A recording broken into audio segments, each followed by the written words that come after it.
എല്ലാവർക്കും നമസ്കാരം. ഇന്ന് നമ്മൾ ഫസ്റ്റ് ബുക്ക് ഓഫ് സാമുവൽ, അതായത് സാമുവലിൻ്റെ ഒന്നാം പുസ്തകം, ഇതിനകത്ത് നിന്നാണ് നമ്മളിന്ന് സംസാരിക്കുവാനായിട്ട് പോകുന്നത്. ഓക്കെ, അപ്പോൾ ഇൻട്രൊഡക്ഷനായിട്ട് പറയാം. ഇത് എഴുതിയത് സാമുവൽ പ്രവാചകൻ തന്നെയാണ് ഇത് എഴുതിയത്. അതിന് 31 ചാപ്റ്റേഴ്സാണ് ഇതിനകത്ത് ഉൾപ്പെടുത്തിയിരിക്കുന്നത്. അതിൻ്റെ 1 തൊട്ട് 7 വരെയുള്ള അധ്യായങ്ങളിലേക്ക് നമ്മൾ വന്നു കഴിയുമ്പോൾ സാമുവൽ പ്രവാചകൻ്റെ ജനനവും അദ്ദേഹത്തിൻ്റെ മിനിസ്ട്രിയും ഒക്കെ നമ്മൾക്ക് അതിനകത്ത് കാണുവാനായിട്ട് കഴിയും. പിന്നെ 8 തൊട്ട് 15 വരെ വന്നു കഴിയുമ്പോഴത്തേക്കും അവിടെ നമ്മൾക്ക് ശൗൽ രാജാവ്, അതായത് ഇസ്രായേലിൻ്റെ ഒന്നാമത്തെ രാജാവായ ശൗൽ രാജാവിൻ്റെ അഭിഷേകവും അതിനെ തുടർന്നുള്ള അദ്ദേഹത്തിൻ്റെ ഒരു ഭരണകാലഘട്ടങ്ങളെക്കുറിച്ചൊക്കെ നമ്മൾക്ക് കാണുവാനായിട്ട് കഴിയും. ഓക്കെ, ഇനി അതിൻ്റെ 16 തൊട്ട് 31 അധ്യായത്തിനകത്തോട്ട് വന്നു കഴിയുമ്പോൾ ദാവീദ് രാജാവിൻ്റെ മേൽ വീണിരിക്കുന്ന ദൈവം കൊടുത്തിരിക്കുന്ന അഭിഷേകം കൊടുത്ത് തിരഞ്ഞെടുത്തിരിക്കുന്ന അടുത്ത രാജാവായിട്ട് തിരഞ്ഞെടുക്കുന്നത് ദാവീദ് ഗോലിയാത്തിനെ കൊല്ലുന്നത്. അതിനുശേഷം ഷൗലിന് ദാവീദിനോട് അസൂയ തോന്നുകയും ശൗൽ രാജാവിന് ദാവീദിനോട് അസൂയ തോന്നുകയും പുള്ളിയുടെ മുൻപിൽ നിന്ന് രക്ഷപ്പെട്ടു ഓടിപ്പോകുന്ന ചരിത്രങ്ങളൊക്കെയാണ് 31 അധ്യായം വരെ പിന്നെ നമ്മൾക്ക് കാണുവാനായിട്ട് കഴിയുന്നത്. ഓക്കെ, അപ്പോൾ ഇനി നമ്മൾക്ക് ഇതിൻ്റെ ആദ്യത്തെ ഒരു പാർട്ടിലോട്ട് വരാം. ആദ്യം തന്നെ ഇത് നമ്മൾക്കറിയാം, ശമൂവേൽ പ്രവാചകനാണ് ഇത് എഴുതിയതല്ലേ.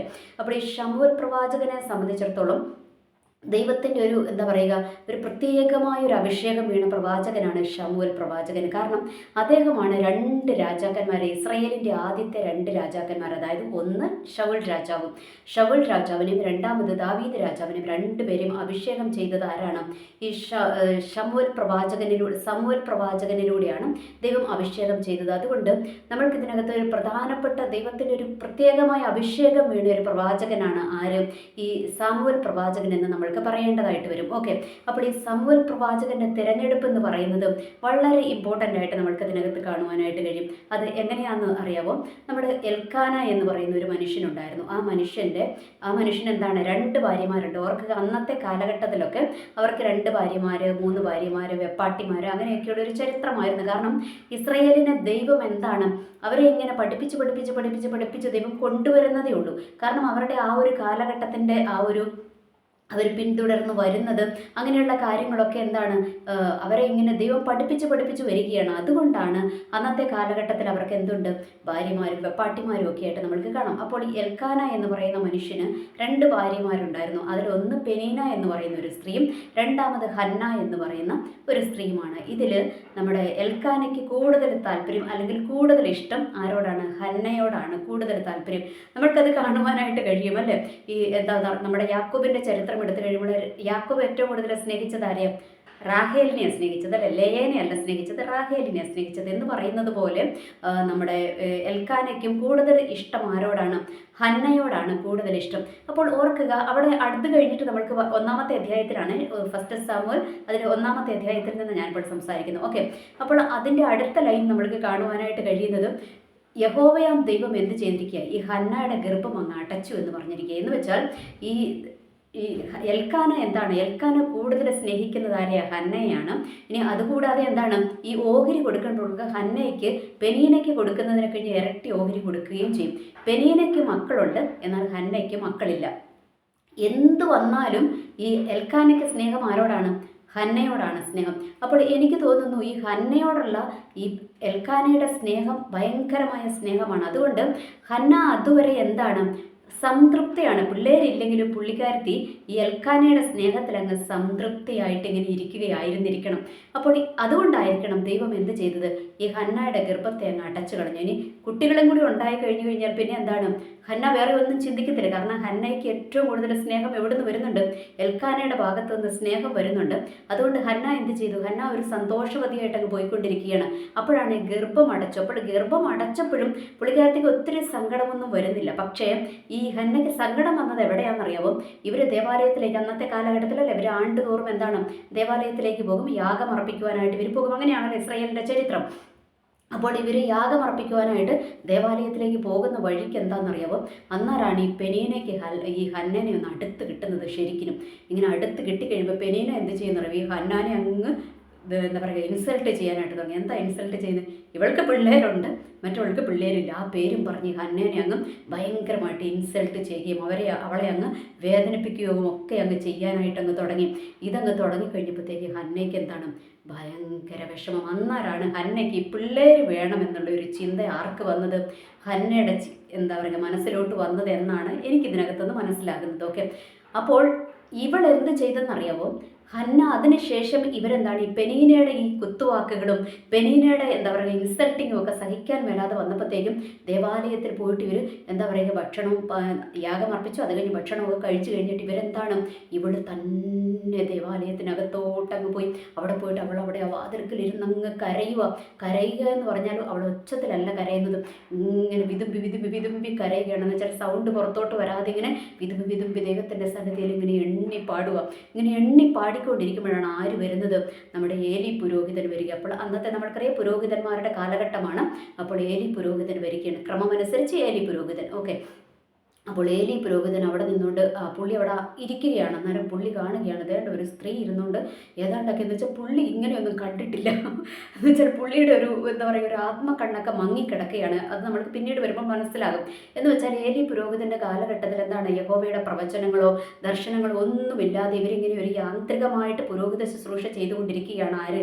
ഏലി. അതിൻ്റെ കാരണങ്ങളൊക്കെ ഉണ്ട്, അത് നമ്മൾ മുൻപോട്ട് ചിന്തിക്കും. ഓക്കെ, അപ്പോൾ ഈ ഏലി പുരോഹിതൻ ഇതൊന്നും മനസ്സിലാക്കുന്നില്ല, ഈ സ്ത്രീ എന്തായി കാണിക്കുന്നതെന്നൊന്നും മനസ്സിലാകുന്നില്ല. അപ്പോൾ പുള്ളിക്കാരൻ വിചാരിച്ചു ഇവള് വീഞ്ഞൊക്കെ കുടിച്ചിട്ട്, കാരണം പുള്ളിക്ക് അതാണ് പരിചയം, കാരണം പുള്ളിയുടെ 2 മക്കളുണ്ട്. ഇവന്മാരുടെ പരിപാടി ഇതാണ്, എന്ത് അവന്മാർ എല്ലാ തരികടയും കാണിച്ചു കൊടുത്തപ്പോൾ ഈ പുള്ളി വിചാരിച്ചു ഇവൾ ഏതാണ്ട് വീഞ്ഞൊക്കെ കുടിച്ച് മദ്യപിച്ചിട്ട് ഇവളിങ്ങനെ എന്താണ് ലെക്ക് കെട്ടിരുന്ന് ഏതാണ്ടൊക്കെ അങ്ങ് കാട്ടിക്കൂട്ടുകയാണെന്നാണ് ഏലി വിചാരിച്ചത്. എന്നിട്ട് ഏലി അങ്ങനെ തന്നെ ഹന്നയോട് ചോദിച്ചു, നീ ഇങ്ങനെ എത്ര നേരം ഇങ്ങനെ മദ്യപിച്ച് ലെക്ക് കെട്ടി ഇങ്ങനെ ഇരിക്കുമെന്ന് അവളോട് ചോദിച്ചു. അപ്പോൾ അവൾ പറഞ്ഞു, അടിയനെ ഒരു നീച സ്ത്രീയായിട്ട് കാണരുതേ, ഞാൻ അങ്ങനെയൊന്നുമല്ല, ഞാൻ യഹോവയുടെ സന്നിധിയിൽ എൻ്റെ ഹൃദയത്തെ പകരുകയാണ് ചെയ്യുന്നത്, അതിന് കാരണമുണ്ട് എന്നൊക്കെ പറഞ്ഞിട്ട് ഈ സ്ത്രീ പറയുകയാണല്ലേ. അങ്ങനെ ഏലിയുടെ അടുത്ത് പറയുകയാണ്. അപ്പോൾ ഏലി ഒരു കാര്യം പറയുന്നുണ്ട്, അങ്ങനെയാണെങ്കിൽ നീ യഹോവയോട് എന്താ പറയുക പറയുന്ന കാര്യം യഹോവ നിനക്ക് സാധിപ്പിച്ചു തരട്ടെ എന്ന് പറഞ്ഞ് ഏലി പുരോഹിതൻ ഹന്നയെ അനുഗ്രഹിച്ചു. എന്നിട്ട് അവിടെ എനിക്ക് തോന്നുന്നു ആവശ്യത്തിലധികം അവൾ അവിടെ യഹോവയുടെ സന്നിധിയിലിരുന്ന് കരഞ്ഞു കഴിഞ്ഞപ്പോഴായിരിക്കും ആര് കണ്ടത്? ഏലി പുരോഹിതൻ കണ്ടത്. കാരണം പെട്ടെന്ന് കണ്ടതല്ല, ഇങ്ങനെ ഏലി പുരോഹിതൻ ഇവളെ ശ്രദ്ധിക്കുന്നുണ്ടായിരുന്നു. അതുകൊണ്ടാണ് ചോദിച്ചത് നീ എത്ര നേരം ഇങ്ങനെ ഇരിക്കുമെന്ന് ചോദിച്ചതൊക്കെ. അപ്പോൾ ഇവിടെ ഇങ്ങനെ എനിക്ക് തോന്നുന്നു മാക്സിമം സമയം ആർക്ക് കിട്ടിയിട്ടുണ്ട്? ഹന്നയ്ക്ക് കിട്ടിയിട്ടുണ്ട്. അവൾ മാക്സിമം ദൈവത്തിൻ്റെ സന്നിധിയിലിരുന്ന് കരഞ്ഞും നിലവിളിച്ച് അവസാനം പുരോഹിതൻ്റെ അനുഗ്രഹവും മേടിച്ച് ഇവിടെ എങ്ങോട്ട് പോയി? വീട്ടിലോട്ട് പോയി. പിന്നെ അവിടെ എഴുതിയിരിക്കുകയാണ്, പിന്നെ ഹന്നയുടെ മുഖം വാടിയിട്ടേയില്ല എന്ന് വെച്ചാൽ പെനീന അവിടെ കുത്തുവാക്കുകൾ നിർത്തിയെന്നല്ല, ഇവിടെ പിന്നെ എന്ത് സംഭവിച്ചിട്ടില്ല? ഹന്നയുടെ മുഖം പിന്നെ വാടിയിട്ടില്ല എന്ന് വെച്ചാൽ പിന്നെ പെനീന അവിടെ കൊടുന്നുണ്ട് എന്ത് പറഞ്ഞാലും ആർക്കത് വിഷയമല്ല, ഹന്നയ്ക്ക് വിഷയമല്ല. അത് എന്തുകൊണ്ടാണ് അങ്ങനെ വന്നത്? അങ്ങനെ വരാൻ കാരണം ഹന്നയ്ക്ക് മനസ്സിലായി ഞാൻ ആരുടെ അടുത്ത അല്ലേ ഹന്നയ്ക്ക് പരിചയമുള്ളൊരു ദൈവം അല്ലേ, ഈ ഒത്തിരി അത്ഭുതങ്ങളെ ചെയ്ത എന്താ പറയുക നമ്മൾക്കറിയാം. ഇതിന് മുൻപത്തെ ചരിത്രങ്ങളിലോട്ട് വന്നു കഴിയുമ്പോൾ നമ്മുടെ ഇസഹാക്കിൻ്റെ ഭാര്യ റബേക്കയുടെ അവരുടെ ആദ്യത്തെ ചരിത്രം എഴുതുന്നത് റബേക്കയ്ക്കും കുട്ടികളുണ്ടായിരുന്നില്ല എന്ന് എഴുതി വെച്ചിരിക്കുന്നത്. അതിനുശേഷം ഇവർ ദൈവത്തോട് ഇസഹാക്ക് പ്രാർത്ഥിച്ചു, അവർക്കൊരു 2 കുഞ്ഞുങ്ങളെ ലഭിച്ചു എന്നൊക്കെ പറഞ്ഞിട്ടാണ് അവിടെ എഴുതി വെച്ചിരിക്കുന്നത്. അതുപോലെ തന്നെയായിരുന്നു യാക്കോബിൻ്റെ ചരിത്രത്തിലോട്ട് വന്നു കഴിയുമ്പോഴും ഈ റാഹേലിന് എന്തായിരുന്നു ആദ്യം കുട്ടികളുണ്ടായിരുന്നില്ല, അത് കഴിഞ്ഞിട്ട് പിന്നെയാണ് അവൾക്ക് എന്ത് ലഭിക്കുന്നത്? യോസെഫിനെ പിന്നെ നമ്മുടെ ബെഞ്ചമിനെ, അങ്ങനെ 2 പേരെ അവൾക്ക് ലഭിക്കുന്നതെന്നൊക്കെ നമ്മൾക്കിവിടെ കാണുവാനായിട്ട് കഴിയും. അതുപോലെ തന്നെയുള്ള ചരിത്രങ്ങളൊക്കെ ആര് കേട്ടിട്ടുണ്ട്? ഈ ഹന്ന കേട്ടിട്ടുണ്ട്. അതുകൊണ്ട് ഹന്നയ്ക്കറിയാം ഈ ദൈവത്തിൻ്റെ സന്നിധിയിൽ ഞാൻ ഒന്ന് കരഞ്ഞ് നിലവിളിച്ച് പ്രാർത്ഥിച്ചു കഴിഞ്ഞാൽ എൻ്റെ പ്രാർത്ഥന ദൈവം കേട്ടിട്ടുണ്ട്, ദൈവം എനിക്ക് ഉത്തരം തരുമെന്നുള്ളൊരു പൂർണ്ണ ബോധ്യം അവളുടെ മനസ്സിൽ വന്നു കഴിഞ്ഞപ്പോൾ എന്താണ് അവൾക്ക് സങ്കടം പോയി എന്ന് വെച്ചാൽ അവളുടെ വിശ്വാസം അവിടെ ഉയർന്നു അല്ലേ. വിശ്വാസത്തിൻ്റെ ലെവൽ അവിടെ ഉയർന്നു കഴിഞ്ഞപ്പോൾ എന്താണ് അവൾക്ക് പിന്നെ സങ്കടമുണ്ടായിരുന്നില്ല. ഓർക്കുക, ഇതിൽ നിന്ന് നമ്മൾക്ക് മനസ്സിലാക്കേണ്ട ഒരു കാര്യമുണ്ട്. എന്താണെന്ന് പറയുക 2 കാര്യങ്ങളാണ്. ഒന്ന്, നമ്മുടെ ഒരു എന്താ പറയുക യഹോവയാം ദൈവത്തിൻ്റെ സന്നിധിയിലോട്ട് നമ്മൾ ആരാധിക്കുന്ന ദൈവത്തിൻ്റെ സന്നിധിയിലോട്ട് നമ്മുടെ പ്രാർത്ഥനാ വിഷയങ്ങൾ നമ്മൾ വിശ്വാസത്തോടെ അങ്ങ് ഏൽപ്പിച്ചു കൊടുത്ത് 2 തുള്ളി കണ്ണുനീര് നമ്മളുടെ കണ്ണിൽ നിന്ന് വീണ് കഴിഞ്ഞാൽ എന്താ സംഭവിക്കുന്നതെന്നറിയുമ്പോൾ അതിന് ഉത്തരം ലഭിക്കാതിരിക്കത്തില്ല, അതിന് മറുപടി ലഭിക്കുക തന്നെ ചെയ്യും. എന്നിട്ട് പിന്നെ അതിന് താഴെ എഴുതിയിരിക്കുകയാണ്. എന്താ എഴുതിയിരിക്കുന്നത്? ആ വർഷം തന്നെ എന്താണ് 1 വർഷം കഴിഞ്ഞപ്പോൾ എന്ന് വെച്ചാൽ എനിക്ക് തോന്നുന്നു ആ സമയം ഇവിടുന്ന് വീട്ടിലോട്ട് ചെന്ന് കഴിഞ്ഞപ്പോൾ തന്നെ എന്താണ് ഹന്ന പ്രഗ്നൻ്റായി അല്ലേ, പ്രഗ്നൻ്റായി ഹന്ന ഒരു കുഞ്ഞിനെ പ്രസവിച്ചു. ഈ കുഞ്ഞാരായിരുന്നു? ശമൂവേൽ ബാലനാ അല്ലേ, ശമൂവേൽ ബാലൻ, പ്രവാചകനായ ശമൂവേലിനെ ദൈവം കൊടുത്തത്. അവൾ എന്താണ്, അവിടെ അതിനു മുൻപേ ദേവാലയത്തിൽ നിന്ന് പ്രാർത്ഥിച്ച് ദൈവത്തോട് പറഞ്ഞു, ദൈവമേ അങ്ങനെയൊരു കുഞ്ഞിനെ തരുവാണെങ്കിൽ അവനെ ഞാൻ അങ്ങേക്ക് വേണ്ടി അങ്ങ് തന്നേക്കുക എന്ന് പറഞ്ഞ് അവൻ നാസീർ വ്രതക്കാരനായിരിക്കും എന്നൊക്കെ പറഞ്ഞ് അവനെ അങ്ങ് ദൈവത്തിന് അങ്ങ് സമർപ്പിച്ചു ഹന്ന. അപ്പോൾ ഈ സമർപ്പണം അവിടെ നടന്നു കഴിഞ്ഞത് കൊണ്ടാണ് എന്ത് സംഭവിച്ചതെന്നറിയാമോ? ഇവള് പിന്നെ കരയാതെ വീട്ടിലോട്ട് പോകേണ്ട ഒരു ഉറപ്പ് ആർക്ക് അവൾക്ക് കൊടുത്തത്? ദൈവം കൊടുത്തതെന്ന് വെച്ചാൽ ദൈവത്തോട് ചിലത് നമ്മൾ നേർന്നു കഴിഞ്ഞപ്പോൾ ദൈവം എന്ത് ചെയ്തു? അവളുടെ ആ വിഷമത്തെ മാറ്റി അവൾ വീട്ടിലോട്ട് പോയി. അപ്പോൾ ഞാൻ പറഞ്ഞു വരുന്ന 2 പോയിന്റ്. ഒന്ന്, നമ്മൾ ദൈവത്തിൻ്റെ സന്നിധിയിലേക്ക് നമ്മൾ വിശ്വാസത്തോടെ നമ്മൾ ഏൽപ്പിച്ചു കഴിഞ്ഞാൽ, കണ്ണുനീരോടെ നമ്മളുടെ പ്രാർത്ഥനയും യാചനയും നമ്മൾ അർപ്പിച്ചു കഴിഞ്ഞാൽ പിന്നെ എന്താണ്? ദൈവം ആ വിഷയം ഏറ്റെടുത്ത് കഴിയും. ദൈവം ആ വിഷയം ഏറ്റെടുത്ത് കഴിഞ്ഞാൽ പിന്നെ നമ്മൾ കരയേണ്ടി വരത്തില്ല കേട്ടോ. അതാണ് സിഗ്നൽ. ദൈവം നമ്മളുടെ വിഷയം ഏറ്റെടുത്തു എന്ന് കഴിഞ്ഞാൽ അതിൻ്റെ അർത്ഥം എന്താണ്? നമ്മൾ പിന്നെ അതിനകത്ത് വിഷമിക്കേണ്ടി വരത്തില്ല. ഓർക്കുക, ഹന്നയ്ക്ക് അതുവരെ വേറെ കുഞ്ഞുങ്ങളൊന്നും ഇല്ല. ആദ്യമായിട്ട് ദൈവം കൊടുക്കുന്ന കുഞ്ഞിനെ ഞാൻ ദൈവത്തിന് വേണ്ടി തന്നേക്കാമെന്ന് ആര് നേർന്നിരിക്കുക? ഹന്ന നേർന്നിരിക്കുകയാണ് കേട്ടോ. എന്നിട്ട് നമ്മൾക്കറിയാം ഹന്ന അതുപോലെ തന്നെ ചെയ്തു. എന്നാൽ അതിനകത്ത് നമ്മൾ മനസ്സിലാക്കേണ്ട ഒരു കാര്യമുണ്ട്. ഹന്ന ദൈവത്തിൻ്റെ സന്നിധിയിൽ ഹൃദയം പകർന്നു കഴിഞ്ഞപ്പോൾ അവൾ പിന്നെ എന്താണ്? അവൾ വിഷമിച്ചില്ല എന്ന് നമ്മൾ കണ്ടു അല്ലേ. ഇനി അടുത്ത ഒരു ക്വസ്റ്റ്യനിലോട്ട് വരാം അല്ലേ. പലപ്പോഴും ഞാനും ആദ്യമൊക്കെ ഇങ്ങനെ വിചാരിച്ചു, എന്തിനാണ് ദൈവം ഹന്നയുടെ ഗർഭം അടച്ചത് എന്ന് ഞാനിങ്ങനെ പലപ്പോഴും ചിന്തിച്ചിട്ടുണ്ട്. എന്നാൽ ഇന്ന് എനിക്കതിനൊരു ഉത്തരം ദൈവം എനിക്ക് തരികയായിരുന്നു. ഞാൻ ഇന്നും ഇങ്ങനെ ചോദിച്ചു, എന്തിനായി ഹന്നയുടെ ഗർഭം ദൈവം അടച്ചത്? ഇന്നലെ തൊട്ടേ ഓരോ ക്വസ്റ്റ്യൻ എൻ്റെ മനസ്സിലുണ്ട്. അപ്പം ഞാനിങ്ങനെ ദൈവത്തോട് ചോദിച്ചു, എന്തിനാ ദൈവം അടച്ചത്? ദൈവം എന്തിനാ അടച്ചു കളഞ്ഞത്? അവൾ ദൈവത്തോട് ഒന്നും ചെയ്തില്ലല്ലോ, എന്തിനാ അവളോട് അടച്ചു കളഞ്ഞത് എന്നൊക്കെ ഇങ്ങനെ ഞാൻ വിചാരിച്ചു. അപ്പോഴാണ് ദൈവം എന്നോട് ഇന്ന് വ്യക്തമായിട്ട് സംസാരിച്ചൊരു ഉത്തരമാണ് ഞാനിന്ന് നിങ്ങളോട് ഷെയർ ചെയ്യുന്നത്. ഒന്നെന്താണെന്നറിയാവോ? ഹന്നയ്ക്ക് തൃപ്തിയായിരുന്നു അവളുടെ ലൈഫിൽ. എന്തിനാ തൃപ്തി എന്ന് വെച്ചാൽ അവളെ അവളുടെ ഭർത്താവായ എൽക്കാന സ്നേഹിക്കുന്നുണ്ട്. പെനീനിനെ കഴിഞ്ഞ് അധികം സ്നേഹിക്കുന്നുണ്ട്. അവൾക്ക് ഇരട്ടി പങ്ക് കൊടുക്കുന്നുണ്ട്. പിന്നെ അവൾക്കൊരു കൊച്ചുണ്ടെങ്കിലും ഇല്ലെങ്കിലും അവൾക്ക് വിഷയമല്ല. അവൾ അതിനകത്ത് അങ്ങ് തൃപ്തയായിരുന്നു. എന്നാൽ ദൈവത്തിൻ്റെ പദ്ധതി അതല്ലായിരുന്നു. ദൈവത്തിന് അവളിലൂടെ എന്ത് കൊടുക്കണമായിരുന്നു? ഒരു വാഗ്ദത്ത സന്തതിയെ ജനിപ്പിക്കണമായിരുന്നു. ഒരു പ്രവാചകന് ജന്മം കൊടുക്കുവാൻ ദൈവം തിരഞ്ഞെടുത്ത ഒരു സ്ത്രീ ആയിരുന്നു ആര്? ഈ ഹന്ന എന്ന് പറയുന്ന സ്ത്രീ. അപ്പോൾ ഈ ഹന്ന എന്ന് പറയുന്ന സ്ത്രീ ദൈവം വാഗ്ദത്ത സന്തതിയെ ഇവളിലൂടെ പുറപ്പെടുവിക്കുവാൻ ദൈവം സ്വർഗത്തിൽ പ്ലാൻ ചെയ്തത് ആരറിഞ്ഞില്ല? ഹന്ന അറിഞ്ഞില്ല. ഹന്ന അറിഞ്ഞിരുന്നുവെങ്കിൽ ഹന്ന എന്ത് ചെയ്തേനെ? ഹന്ന ഇതിനു മുൻപേ പ്രാർത്ഥിച്ചു തുടങ്ങിയേനെ. പക്ഷേ അവൾ പ്രാർത്ഥിച്ചില്ല. അവളുടെ ഭർത്താവിൻ്റെ സ്നേഹത്തിൻ്റെ കീഴിൽ അവൾ അങ്ങ് തൃപ്തയായിട്ടിരുന്നു. പക്ഷേ ഈ പെനീന അവളെ കുത്താൻ തുടങ്ങി. എനിക്ക് തോന്നുന്നു ദൈവം പെനീനെ കൊണ്ട് കുത്തിപ്പിച്ചതാണ്. എന്തിനാ കുത്തിപ്പിച്ചത്? ഇവളൊന്ന് ദൈവത്തിൻ്റെ സന്നിധിയിൽ താഴണം. ഇവളൊന്ന് ദൈവത്തോട് മനസ്സ് തുറന്നൊന്ന് നിലവിളിക്കണം. എന്തിനാ? ഈ വാഗ്ദത്ത സന്തതിയെ ദൈവം അവൾക്ക് കൊടുക്കണം. ചുമ്മാ വാഗ്ദത്ത സന്തതിയെ കിട്ടത്തില്ല. വാഗ്ദത്ത സന്തതിയെ കിട്ടണമെങ്കിൽ എന്ത് ചെയ്യണം? ഇവൾ അതിന് തക്കതായ ഒരു പാത്രമായിട്ട് ദൈവത്തിൻ്റെ സന്നിധിയിൽ ഹന്ന രൂപപ്പെടേണ്ടിയിരിക്കുന്നു. ഇവൾ എന്താണ്? ഭർത്താവിൻ്റെ സ്നേഹത്തിൽ ഇങ്ങനെ മതിമറന്ന് സന്തോഷിച്ച് എനിക്ക് തോന്നുന്നു കുറച്ച് അഹങ്കാരത്തോടെയൊക്കെ പുള്ളിക്കാരത്തെ അങ്ങ് പോയിക്കൊണ്ടിരിക്കുകയായിരുന്നു. എന്നാൽ ഇപ്പുറത്തോട്ട് വന്നു കഴിഞ്ഞപ്പോൾ എന്താണ്? പെനീനെ ദൈവം അങ്ങ് കുത്താൻ ഏൽപ്പിച്ചു കഴിഞ്ഞപ്പോഴത്തേക്കും എന്താണ്? ഇവള് ദൈവത്തിൻ്റെ സന്നിധിയിൽ അങ്ങ് കരഞ്ഞു. ഇവളങ്ങ് താഴ്ന്നു അല്ലേ. കരച്ചിൽ വരുന്നത് എപ്പോഴാണ്? നമ്മൾ കരച്ചിൽ വന്നു കഴിയുമ്പോൾ നമ്മളുടെ നിസ്സഹായത ഓർത്താണ് നമ്മൾ കരയുന്നത് അല്ലേ. നമ്മുടെ നിസ്സഹായത ഓർത്ത് നമ്മൾ ദൈവത്തിൻ്റെ സന്നിധിയിൽ കരയും എന്ന് പറയുന്നത് പോലെ അവളുടെ നിസ്സഹായത ഓർത്ത് അവൾ ദൈവത്തിൻ്റെ സന്നിധിയിൽ അങ്ങ് കരഞ്ഞ് ഇവളുടെ ഹൃദയത്തെ അങ്ങ് പകർന്നു കഴിഞ്ഞപ്പോൾ ദൈവം എന്താ കൊടുത്തത്? ഇവൾക്ക് ആ കുഞ്ഞിനെ കൊടുത്തു അല്ലേ. വാഗ്ദത്ത സന്തതിയെ ദൈവത്തിൻ്റെ പ്രവാചകനെ ഇവളുടെ ഉദരത്തിൽ നിന്ന് പുറത്തു കൊണ്ടുവരുവാൻ ദൈവം തിരുമനസ്സായി. ഓർക്കുക, ദൈവം ഇവളെ എന്തിനായിരുന്നു ഗർഭം അടച്ചത് എന്നുള്ള കാര്യം നിങ്ങൾക്ക് മനസ്സിലായി എന്ന് ഞാൻ വിശ്വസിക്കുകയാണ്. ഓർക്കുക, ഇത് തന്നെയാണ് നമ്മളുടെ ജീവിതത്തിലും ചില നന്മകൾ നമ്മൾക്ക് ലഭിക്കാതെ, ചില വാഗ്ദത്തങ്ങൾ നമ്മൾക്ക് ലഭിക്കാതെ, അല്ലെങ്കിൽ ദൈവം ചില വിഷയങ്ങളിലൂടെ നമ്മളെ കടത്തിവിടും. ഈ കഴിഞ്ഞ ദിവസങ്ങളിൽ ഞാൻ ദൈവത്തോട് കുറച്ച് ക്വസ്റ്റ്യൻസ് ഒക്കെ ചോദിച്ചു. അപ്പോൾ ദൈവത്തോട് ഞാൻ ചോദിച്ചു, എന്തിനാ ദൈവമേ? ഞാൻ പല സൊല്യൂഷൻസ് ദൈവത്തോട് പറഞ്ഞു. ഇതിങ്ങനെ സംഭവിച്ചായിരുന്നെങ്കിൽ ഇപ്പോൾ ഈ പറഞ്ഞ എന്ന് വെച്ചാൽ എന്നോട് കുറച്ച് വാഗ്ദത്തങ്ങൾ പറഞ്ഞിട്ട് ഇങ്ങനെ അതിൻ്റെ പിന്നിൽ നമ്മൾ വില കൊടുക്കേണ്ട കാര്യങ്ങളെക്കുറിച്ചൊക്കെ ദൈവം സംസാരിച്ചപ്പം ഞാൻ ദൈവത്തോട് ചോദിച്ചു, ഈ ആ ഒരു വിഷയം ഇങ്ങനെ അങ്ങ് സോൾവ് ആക്കി കഴിഞ്ഞാൽ ഇത്രയും വിഷയങ്ങൾ ഇതിൻ്റെ പുറകെ വരത്തില്ലല്ലോ എന്നൊക്കെ ഞാനിങ്ങനെ എൻ്റെ ഒരു വിഷയമായിട്ടൊക്കെ ബന്ധപ്പെട്ട് ഞാനിങ്ങനെ ചോദിച്ചു. ഇന്നാണ് എനിക്ക് ദൈവം അതിൻ്റെ ഉത്തരം തന്നത്. അപ്പോൾ ഞാനത് നിങ്ങളുമായിട്ടൊന്ന് ഷെയർ ചെയ്യുക. എന്താണെന്നറിയാമോ? നമ്മൾ വിചാരിക്കും ഈ ദൈവം അങ്ങ് നമ്മൾ ചോദിക്കുമ്പോഴേ ഇങ്ങോട്ട് നമ്മൾക്ക് കാര്യങ്ങൾ തന്നു കഴിയുമ്പോൾ നമ്മൾക്ക് എന്താണെന്നറിയാം, ഒരു അഹങ്കാരമൊക്കെ, നമ്മുടെ അഹങ്കാരത്തിൽ അങ്ങ് നിൽക്കും അല്ലേ. നമ്മളുടെ ഈ അഹങ്കാരമൊക്കെ ഒന്ന് താഴണമെങ്കിൽ എന്താ ഉണ്ടാകുന്നത്? നമ്മളുടെ ജീവിതത്തിലെ പ്രശ്നങ്ങളൊക്കെ അങ്ങ് കടന്നു വരണം അല്ലേ. ചില പ്രശ്നങ്ങൾ കടന്നു വരണം. ഇവിടെ ഹന്ന അതുവരെ പ്രാർത്ഥിച്ചു എന്ന് കണ്ടില്ല. ഈ പെനീനെ കുത്താൻ തുടങ്ങിയപ്പോഴാണ് പുള്ളിക്കാരത്തി പോയി എന്ത് ചെയ്തത്? ദൈവത്തിൻ്റെ ആലയത്തിൽ, അതിന് മുൻപേയും ഇവർ ആലയത്തിൽ പോകുന്നുണ്ട്, ദൈവത്തിൻ്റെ സന്നിധിയിൽ ഇവർ യാഗമർപ്പിക്കാൻ പോകുന്നുണ്ട്. പക്ഷേ ഈ പെനീനെ കുത്താൻ തുടങ്ങിയപ്പോഴാണ് ഹന്ന എവിടെ വീണത്? ദൈവത്തിൻ്റെ തൃപ്പാദത്തിൽ അങ്ങ് ഏൽപ്പിച്ചു കൊടുത്തത്, അങ്ങ് വീണ് കിടന്നത്. അപ്പോൾ ഓർക്കുക, ഇതുപോലെ തന്നെ നമ്മളുടെ ജീവിതത്തിൽ ചില വിഷയങ്ങളും പ്രതിസന്ധികളും ചില കാലതാമസങ്ങൾ, അത് തലമുറകൾക്ക് വേണ്ടിയുള്ളതാകാം, നന്മകൾക്ക് വേണ്ടിയുള്ളതാകാം, ജോലികൾക്ക് വേണ്ടിയുള്ളതാകാം, പഠനത്തിൻ്റെത്, വാക്തത്വങ്ങളുടെ, വിവാഹത്തിൻ്റെത് തുടങ്ങി സകലമായ തടസ്സങ്ങളും നമ്മളുടെ ജീവിതത്തിൽ നേരിടുന്നുണ്ടെങ്കിൽ ഓർക്കുക, ഈ തടസ്സങ്ങൾ എന്തിനാണെന്നറിയാമോ? നമ്മൾ ദൈവത്തിൽ മാത്രം ആശ്രയിക്കാൻ, ഒന്ന്. രണ്ടാമത് ദൈവത്തിൻ്റെ സന്നിധിയിൽ നമ്മളെ ഒന്ന് താഴ്ത്തി ഏൽപ്പിച്ചു കൊടുക്കാൻ. ഈ രണ്ട് സംഭവങ്ങളും നടന്നാലേ, ഒന്ന് ദൈവത്തിലുള്ള ആശ്രയം, രണ്ട് ദൈവത്തിൻ്റെ സന്നിധിയിൽ നമ്മൾ താഴ്ത്തുക, നമ്മളെ താഴ്ത്തി ഏൽപ്പിച്ചു കൊടുക്കുക. ഈ രണ്ട് സംഭവങ്ങളും നടന്നാലേ ദൈവത്തിന് എന്ത് ചെയ്യാൻ പറ്റത്തുള്ളൂ?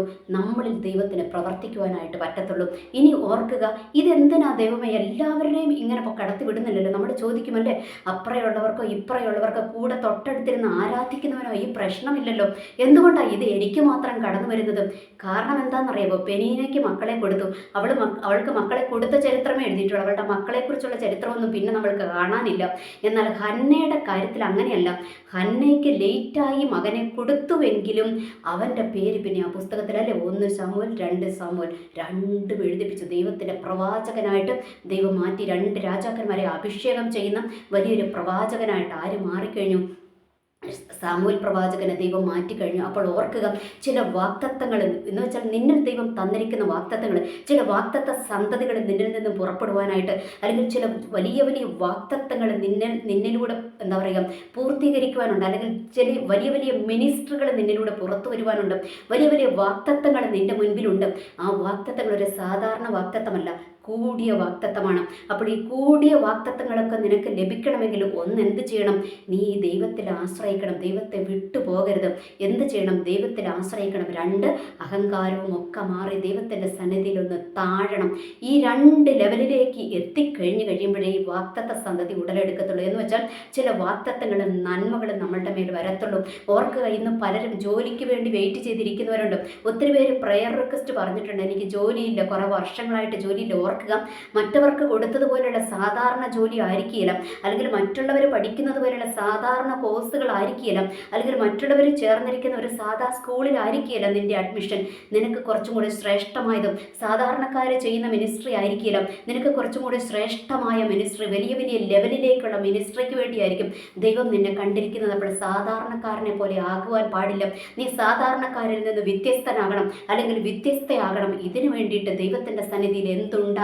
നിനക്കൊരു താഴ്ച ഉണ്ടാകണം. ഇനി വലിയ വാക്തത്വങ്ങളും വലിയ അത്ഭുതങ്ങളും നിന്റെ ജീവിതത്തിൽ സംഭവിച്ചു കഴിയുമ്പോൾ ദൈവത്തെ വിട്ട് ഓടിപ്പോകുന്നവളോ പോകുന്നവനോ ആകരുത്. ആ ദൈവത്തെ മുറുകെ പിടിക്കണം. അതിനുവേണ്ടിയുള്ള ട്രെയിനിങ് പീരീഡ് ആണ് കേട്ടോ ഈ കാലതാമസങ്ങൾ. അതിന് നമ്മൾ മനസ്സിലാക്കണം. എന്ത് ചെയ്യണം? ദൈവത്തിൽ മാത്രം ആശ്രയിച്ച് ദൈവത്തിൻ്റെ സന്നിധിയിൽ ഏൽപ്പിച്ചു കൊടുക്കുക. 2 അഹങ്കാരങ്ങളും ഞാനെന്ന ഭാവങ്ങളും ഒക്കെ മാറ്റിക്കളഞ്ഞിട്ട് ദൈവത്തിൻ്റെ സന്നിധിയിൽ താഴുക. ദൈവം തന്നാലേ ഉള്ളൂ എന്ന് മനസ്സിലാക്കി ദൈവത്തിൻ്റെ മുൻപിൽ നീ താഴുക. ഈ താഴ്മയും ദൈവത്തിലുള്ള ആശ്രയവും നിൻ്റെ ജീവിതത്തിൽ വന്നു കഴിയുമ്പോൾ ദൈവം ആ വലിയ വാക്തത്വത്തിൻ്റെ വാതിൽ നിൻ്റെ മുൻപിൽ തുറക്കുവാനായിട്ടിടയാകും. ഇതാണ് ഈ വചനത്തിലൂടെ നമ്മൾക്ക് മനസ്സിലാകുന്നത്. ഇനി ആ 1 ശമൂവേൽ 2-ാമത്തെ അധ്യായത്തിനകത്തോട്ട് വന്നു കഴിയുമ്പോൾ നമ്മൾക്ക് കാണുന്നത് ഹന്നയ്ക്ക് ദൈവം ആ വാക്തത്വ സന്തതിയൊക്കെ കൊടുത്തു അല്ലേ. കൊടുത്തു കഴിഞ്ഞപ്പോഴത്തേക്കും പിന്നെ ഹന്നയുടെ ആ സന്തോഷ പ്രകടനവും ദൈവത്തിന് വേണ്ടിയിട്ട് അവൾ ഒരു എന്താ പറയുക സ്തുതിഗീതം തന്നെ എഴുതിയിരിക്കുകയാണ്. അവിടെ അവൾ എഴുതിയിരിക്കുകയാണ്. എന്താ എഴുതിയിരിക്കുന്നതെന്ന് അറിയുമ്പോൾ, ദൈവം അഹങ്കാരികളെ എന്താ പറയുക, അഹങ്കാരികളെ ദൈവം ഉയർത്തത്തിൽ, എന്ന് വെച്ചാൽ നീ ദൈവത്തിൻ്റെ സന്നിധിയിൽ അഹങ്കരിക്കരുതും. അതൊക്കെ പറഞ്ഞിരിക്കുക. എന്താണ്? നീ മറ്റുള്ളവരെ പരിഹസിക്കുന്നവളാകരുതും. ഇതൊക്കെ പറഞ്ഞ് എഴുതി വെച്ചിരിക്കുക. എന്ന് വെച്ചാൽ പുള്ളിക്കാരത്തേക്ക് അതൊക്കെ ആ ഒരു ഗീതം പാടുവാൻ എവിടുന്നാണ് ഹന്ന നിനക്ക് ഈ എക്സ്പീരിയൻസ് കിട്ടിയത്? ഹന്നയുടെ ജീവിതത്തിൻ്റെ എക്സ്പീരിയൻസ് ആണ്. ജീവിതത്തിലൂടെ ദൈവം അവളെ പഠിപ്പിച്ചു കൊടുത്തത് അവളെ 2-ാമത്തെ അധ്യായത്തിനകത്ത് മുഴുവൻ എഴുതി വെച്ചിരിക്കുന്നു. എന്നിട്ട് എഴുതിയിരിക്കുക, ദൈവം എന്ത് ചെയ്യുമെന്നറിയാവോ? ദൈവം ദരിദ്രനെ ദരിദ്രനായിരിക്കുന്നവരെ എന്ത് ചെയ്യും? ദരിദ്രനായിരിക്കുന്നവനെ ദൈവം ഉയർത്തും. വലിയ ഉയരത്തിലിരിക്കുന്നവനെയൊക്കെ താഴ്ത്തി കളയും. ഇതൊക്കെ ഹന്ന അവിടെ അങ്ങ് എഴുതി വെച്ചിരിക്കും. എന്ന് വെച്ചാൽ ഹന്നനെ ദൈവം പഠിപ്പിച്ചു. ഹന്ന പഠിച്ച് ദൈവത്തിൻ്റെ മുൻപിൽ അവളെ എന്തായി തീർന്നു? ഒരു നല്ല കൊള്ളാകുന്ന മാനപാത്രമായിട്ട് ഹന്ന രൂപപ്പെട്ട് കഴിഞ്ഞപ്പോഴാണ് അവളുടെ ഉത്തരത്തിൽ ആ വലിയ വാക്തത്വം ഉടലെടുത്തത്, അല്ലെങ്കിൽ ആ പുതിയ വാക്തത്വം, വലിയ വാക്തത്വം ജനിക്കുവാനായിട്ട് ഇടയായത് എന്നുള്ളൊരു യാഥാർത്ഥ്യം നമ്മൾ തിരിച്ചറിയുക. അതുകൊണ്ട് ഇന്നത്തെ ഈ വചനത്തിലൂടെ ദൈവം നമ്മളോട് സംസാരിക്കുന്ന കാര്യം എന്താണെന്നറിയാമോ? നമ്മൾ പലപ്പോഴും ദൈവമേ എന്തിനാന്ന് നമ്മൾ ചോദിക്കും. മറ്റുള്ളവർക്കില്ലാത്ത വലിയ പ്രശ്നങ്ങൾ എന്തിനാ എനിക്കും? മറ്റുള്ളവർക്കില്ലാത്ത വലിയ പ്രതിസന്ധികൾ എന്തിനാ കർത്താവ് എന്നെ ഇതിലൂടെ കടത്തിവിടുന്നത്? എന്തിനാ എന്നെ ഇതിലൂടെയൊക്കെ എന്നെ കടത്തിവിടുന്നതെന്ന് പലപ്പോഴും നമ്മൾ ദൈവത്തോട് ചോദിക്കും. എന്താ എനിക്കിത് ലഭിക്കാത്തത്? എന്താ എനിക്കിത് ലേറ്റ് ആകുന്നത്? എന്തുകൊണ്ടാണ് എന്നോട് ഇങ്ങനെ? എന്തുകൊണ്ട് എന്നുള്ള ക്വസ്റ്റ്യൻ ദൈവത്തോട് ചോദിച്ചിരിക്കുന്ന ഞാൻ ഉൾപ്പെടെയുള്ള പലരോടും ഇന്ന് ദൈവത്തിന് പറയാനുള്ളത് അതാ. മറ്റുള്ളവരോട് കഴിഞ്ഞ് വ്യത്യസ്തയോ ആക്കി നിന്നെ മാറ്റി നിന്നിലൂടെ വലിയ വാക്തത്വങ്ങൾ പൊട്ടിപ്പുറപ്പെടുവാൻ ദൈവത്തിന് പദ്ധതിയുണ്ട്. അതുകൊണ്ട് എന്ത് ചെയ്യണം? ദൈവത്തിൽ ആശ്രയിക്കുന്നത് വരെ, പൂർണ്ണ ആശ്രയം ദൈവത്തിലാകുന്നത് വരെ, ഈ വാക്തത്വം നിന്റെ കയ്യിൽ ലഭിച്ചു കഴിയുമ്പോൾ, അല്ലെങ്കിൽ ഈ വലിയ നന്മ നിന്റെ കയ്യിൽ ലഭിച്ചു കഴിയുമ്പോൾ, നീ ദൈവത്തെ വിട്ടു പോകത്തില്ല എന്ന് ദൈവത്തിന് ഉറപ്പാകുന്നിടം വരെ ലേറ്റ് ആയിക്കൊണ്ടിരിക്കും. നിന്റെ വാക്തത്വങ്ങൾ ലേറ്റ് ആയിക്കൊണ്ടിരിക്കും, അല്ലെങ്കിൽ നിന്റെ നന്മകൾ ലേറ്റ് ആയിക്കൊണ്ടിരിക്കും. നീ എന്ന് ആയി തെളിഞ്ഞു എന്ന് ദൈവത്തിന് തോന്നുന്നുവോ അന്നേ നിന്റെ കയ്യിലേക്ക് എന്തെത്തത്തുള്ളൂ? ഈ വലിയ വാക്തത്വങ്ങൾ എത്തുക. ഓർക്കുക, ഇത് ചെറുതല്ല കേട്ടോ, ചെറിയ വാക്തത്വങ്ങളല്ല.